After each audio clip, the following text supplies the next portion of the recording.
Hello, आप सब लोगों को एसएससी के सेट 27 का हम लोग एक्सप्लेनेशन देखते हैं। हम लोग एक्सप्लेनेशन करें उसके पहले आप अपने आंसर्स को मैच कर लो एंड एज यूजुअल आपको अगर लगता है तो आप अपने वीडियो को थोड़ी देर के लिए पॉज करके और अपने आंसर्स देख सकते हो, मैच कर लो। आफ्टर दैट हम लोग एक्सप्लेनेशन पे चलते हैं, ठीक है? चलिए, फर्स्ट क्वेश्चन बहुत आसान था, क्योंकि आप इसको देखो तो बहुत सारी चीजों से आ रहा है। वो पूरे देश के लिए खाना उपजाता है, इसलिए वो देश का सबसे इंपॉर्टेंट मेंबर है। तो ही के बाद सबसे यूजफुल मेंबर है। आर के बाद पी आएगा, दो जगह पे है, यहां पे नहीं है। अगर 6 देखो तो we should grant him the social status, हमें उसको उसका जो सामाजिक स्टेटस जो वो डिजर्व करता है वो देना चाहिए। तो नेचुरली आपका ये अंतिम में एस जाएगा, क्योंकि it is our duty to improve his lot. Lot का एक चीज आपको बताऊं, लॉट के साथ गड़बड़ क्या है कि हम लोगों को लॉट आते दिमाग में ये आता है,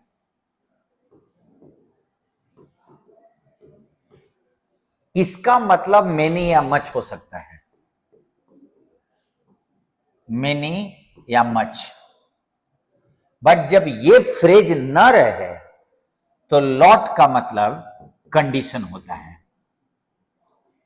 हमें उसके कंडीशन को इंप्रूव करने की कोशिश करनी चाहिए। लॉट का मतलब यहां कंडीशन हो गया, ठीक है? Next please. An American scientist has won the Nobel Prize. The Nobel Prize has been won.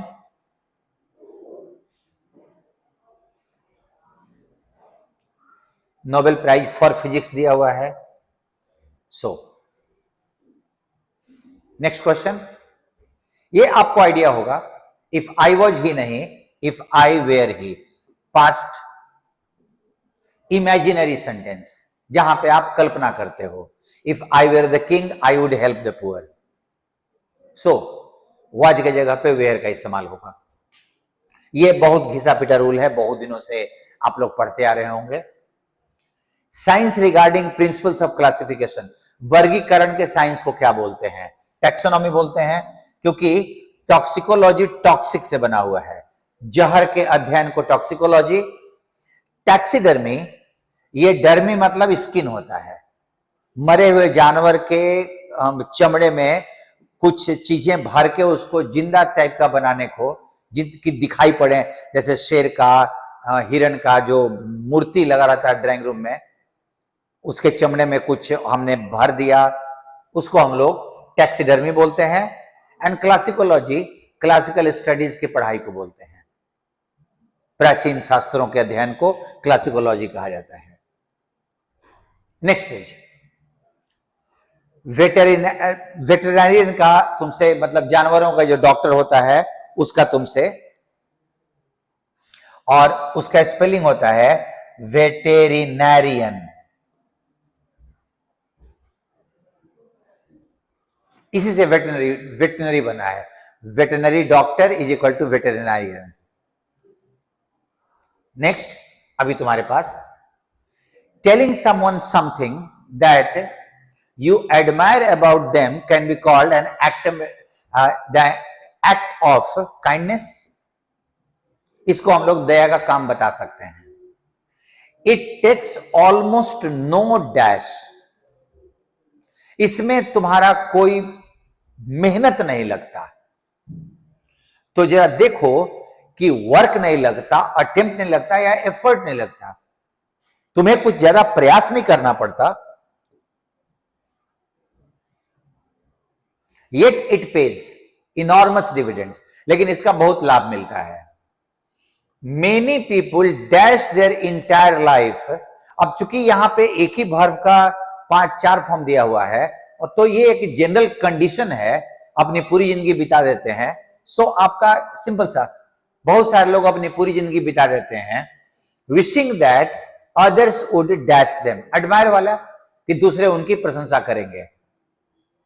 अब प्रशंसा करने का कन्फेस तो अपनी गलती स्वीकार करना, एडमिट मतलब भी अपनी गलती स्वीकार करना, अपनी हार मान लेना, और कंसीड भी वही मतलब होता है अपनी हार, पराजय, दोष स्वीकार करना।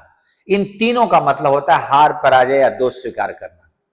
एक्नॉलेज किसी बात के सच्चाई को स्वीकार करना,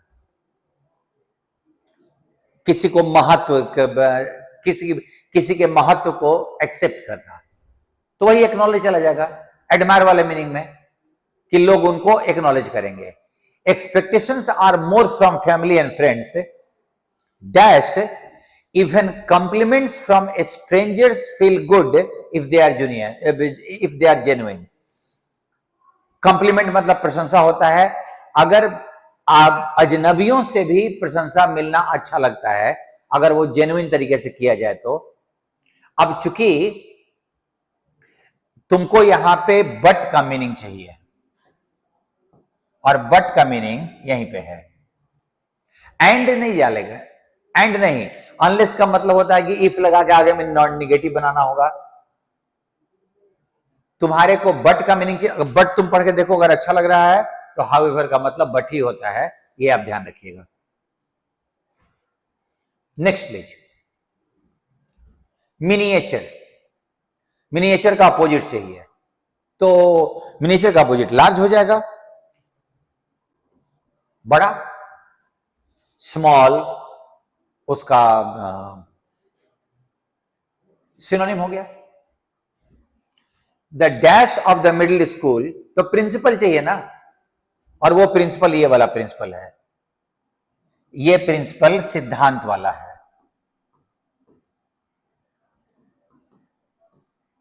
और इस प्रिंसिपल का मतलब तुम्हारा हेडमास्टर भी हो सकता है, मुख्य भी हो सकता है, प्राइम वाले मीनिंग में। सो तुम्हारा सी नंबर आंसर चला जाएगा। बाय हुक और बाय क्रूक, किसी भी तरह से, एनी हाउ, आसान। Next, my mother is worried about my father's health and also I. ये क्वेश्चन में समझने लायक बहुत सारी चीजें हैं, ध्यान रखिएगा। इसमें ऑल्सो को इस्तेमाल करते हो तो आई ऑल्सो भी बोल सकते हो, आई ऑल्सो बोल सकते हो, ठीक है। और रूल ये है कि ऑल्सो से आप सेंटेंस एंड नहीं कर सकते, नॉट अलाउड। तो इस हिसाब से ये तो ऑल्सो को आई के बाद आना चाहिए था, इसीलिए तुम्हारा अंडरलाइन पोर्शन गलत है। सेम यहां भी गलत है, यहां भी गलत है, और ऑल्सो से सेंटेंस को लास्ट नहीं कर सकते। इसको दो तरीके से लिखा जा सकता था।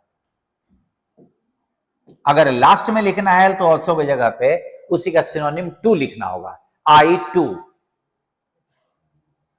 और नहीं तो सो का मीनिंग होता है ऑल्सो के लिए, और तब आपको सेंटेंस का ऑक्सिलरी वर्ब पहले और सब्जेक्ट बाद में रखना होता है। एक सेंटेंस लिखने के बाद अगर ऑल्सो लगाना हो तो वहां पे आप या तो टू लगा सकते हो अगर अंतिम वर्ड है तो, नहीं तो आप सो लगा सकते हो। लेकिन सो के साथ रूल ये है कि उसके पहले ऑक्सिलरी वर्ब चाहिए, सो के बाद, और उसके बाद सब्जेक्ट चाहिए होगा। ये तीनों ऐसे, तो दो चीज था और उसने ये दिया हुआ है। ये क्वेश्चन अच्छा था। Don't play on the grass boys, तो नॉट टू प्ले होगा, नॉट टू प्ले तो यही है ना। इंपेरेटिव सेंटेंस को जब आप इनडायरेक्ट में बदलते हैं तो सीधा बस टू भी वन को नॉट टू भी वन या टू भी वन कर देते हैं आप, भी वन को। ये दिया हुआ है the right meaning, myth. Myth, myth का मतलब झूठी बात। थोड़ा सा अलग मेरे को लगता है कि फॉल्सहुड हो जाएगा, क्योंकि 16 का आंसर में सी होना चाहिए था।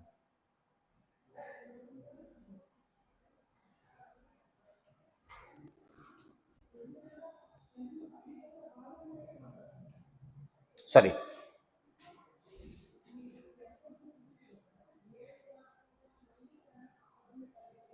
क्योंकि अगर आप सिनोनिम डालते हो, सॉरी एंटोनिम, तो मिथ का ट्रूथ हो जाएगा, झूठ का उल्टा सच्चाई हो जाएगा। लेकिन जब राइट मीनिंग डालना है तो वो it has to be C. Next page. Exhaust, समाप्त करना, खत्म करना, थका देना, दो मीनिंग होता है। किसी चीज का इस्तेमाल करके खत्म करना, और नहीं तो किसी को थका देना। और अगर उसका ऑपोजिट देना है तो इसका मतलब होता है एनर्जाइज, किसी को ऊर्जा से भर देना। टायर्स तो इसका सिनोनिम हो जाएगा। एम्प्टी और ड्रेन इसका खत्म करने वाले सेंस में सिनोनिम हो जाएगा।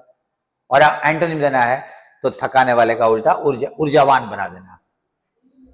नेक्स्ट, ये कहानी बड़ी आसान थी। Priya went to the first counter, the woman behind the counter, क्यों तुम्हारा आएगा और क्यों यहां पे है। सो ये क्वेश्चन में कहीं कोई परेशानी नहीं है।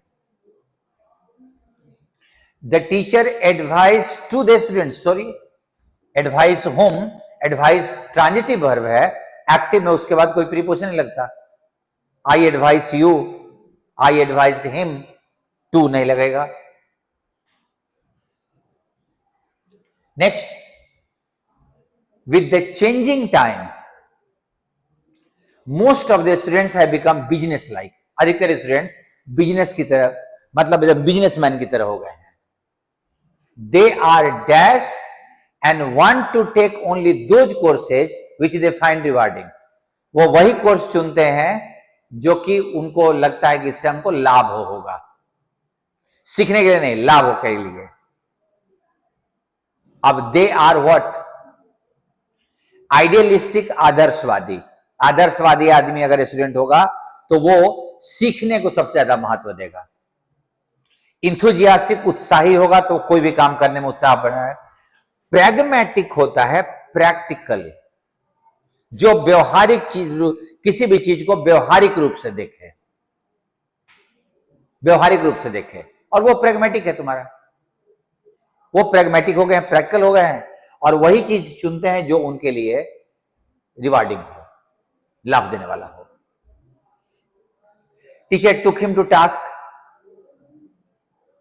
डांटना, टेक टू टास्क।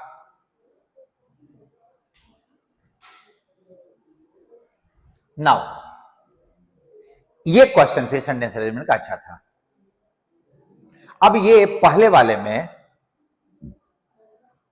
इससे देखो, जब तुम बना रहे हो और वन के बाद तुमको दिक्कत लग रहा है कि हम कौन सा चुने, तो फिर उसके बाद उस वन के बाद वाले चीज को चुनने का जो एक रिजिडिटी है वो मत करो।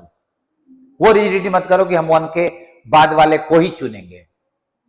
तुम अपना मोड बदल दो, क्योंकि तुमको आंसर निकालना है।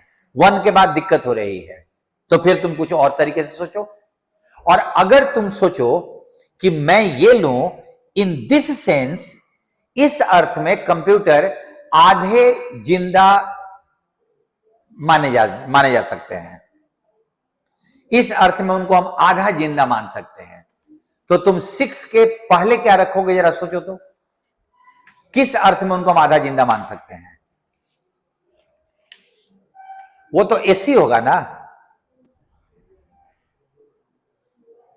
और एस अगर यहां अंतिम होगा तो तुम्हारा सिवाय ए के और कोई नहीं होगा। सो मैं आपसे बोल रहा हूं कि जब आप सेंटेंस अरेंजमेंट बनाओ और अगर शुरुआत से तुमको दिक्कत हो रही है तो फिर वो मोड उसने कभी नहीं कहा है, वो आंसर निकालने के लिए बोल रहा है। जहां से तुमको आसान लगे वहां से तुम चुनो। Next question, by now the winners will have been facilitated, तो विल हैव बीन को विल हैव हो जाएगा, तो तुम्हारा सी चला जाएगा। नेक्स्ट, हाँ, मस्ट हैव। एक तो है कि मस्ट या माइट के बाद हैड नहीं आएगा, मस्ट हैव बीन। अब अगर ये देखा जाए कि यहां पे हैव बीन प्लस V3, यहां पे हैव प्लस V1, तो ये तो एक्टिव पैसिव की बात पूछ रहा है ना, मस्ट का यूज नहीं पूछ रहा है, पूछ रहा है कि वहां पे वर्ब एक्टिव लगेगा कि पैसिव लगेगा। और रेन एज ए वर्ब कभी पैसिव थोड़ी इस्तेमाल हो रहा है, बारिश की जा रही है, ऐसा थोड़ी होता है। इट इज रेनिंग, सिंपल हम लोग बोलते हैं, एक्टिव में बोलेंगे। So no improvement. मस्ट का यूज नहीं पूछा है, एक्टिव और पैसिव पूछा था। एंड नाउ पूछ रहा है, तो ये तो बहुत आसान होगा ना, उलन में डबल एल हो जाता है, उलन। So questions by and large ठीक ठाक थे, पीटी लेवल पे ठीक है। ये आपने कितना सही बनाया है आप चेक कर लो। चलो हम लोग अगले सेट के साथ फिर से मिलेंगे। थैंक यू आप लोगों को।